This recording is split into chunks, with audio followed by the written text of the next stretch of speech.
I realized that I was the other woman when I looked in my boyfriend's closet and found clothes that didn't belong to me. I was unaware that my boyfriend had another girlfriend. He was excellent at hiding his tracks. Honestly, it would have been impressive if it weren't for my heartbreak. We met at work, both in sales with a lot in common, and I genuinely thought he was amazing. We had just celebrated our 3rd anniversary. 2 of those years I spent commuting to his place every weekend and even moved closer to his county to make dating easier. I should have known that he was a bad guy because he never once made the same level of effort for me. I did all the driving, helped out around the house when I stayed, and I even spent every weekend over the past year helping him renovate his house. After our anniversary, I sensed that something wasn't quite right. You know that feeling you get? I couldn't put my finger on it, so I started to test a few theories. I began asking him directly if everything was okay, and he denied having any issues. He became less responsive to my messages and calls, so I asked him why that had changed, and he blamed his busy work schedule, which of course felt like a shallow excuse for I am not caring as much as I was. But the biggest red flag was his sudden decision to spend more time with me at my house. For 3 years, he rarely came my way, and when he did it was for one night and that would be it. He started to come down for weekends and would even organize game nights with my friends at my house. I was torn between gratitude for his efforts and suspicion because I didn't understand where this was coming from. Last Friday I thought I would take a half day and surprise him after work.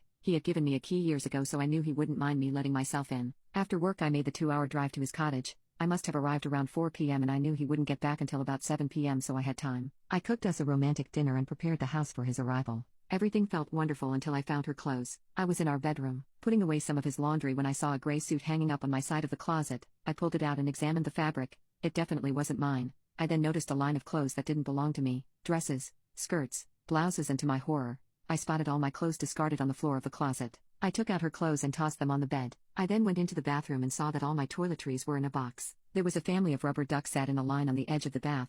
Again, I had never seen them before, so I grabbed a pair of scissors and cut their heads off. Calmly, I went around the house and cut every single wire I could find, rendering every appliance unusable. I found his laptop and wiped all his files but made sure that everything was tidy and clean. I then went back upstairs and took out all of his shirts, carried them outside and buried them in the vegetable patch that I created, making sure that at least 1 or 2 arms were sticking out of the soil. Before I packed up my things, I cut up all his ties and changed all his passwords on our streaming platforms and stole his girlfriend's gray suit. I thought it would make me feel better, and for a brief moment, it did. But when I put my bags in the car, still reeling from his betrayal, reality hit me and I couldn't stop crying. I knew I would have to face him at work knowing he had been with another woman. When I got home, I rang my boss and told him what had happened. Monday came around, so I put on her gray suit, and when I walked in, the team rallied behind me. He arrived in a t-shirt, strode up to me and said, "Where are my shirts?" I said, "Check the garden," and just as I began to walk away, he noticed what I was wearing. He exclaimed, "Hey, where did you get that suit?" So I smiled and politely replied, "Our closet." "It's a nice suit, isn't it? It's too big for me though. Does she want it back?" He blinked, so I continued,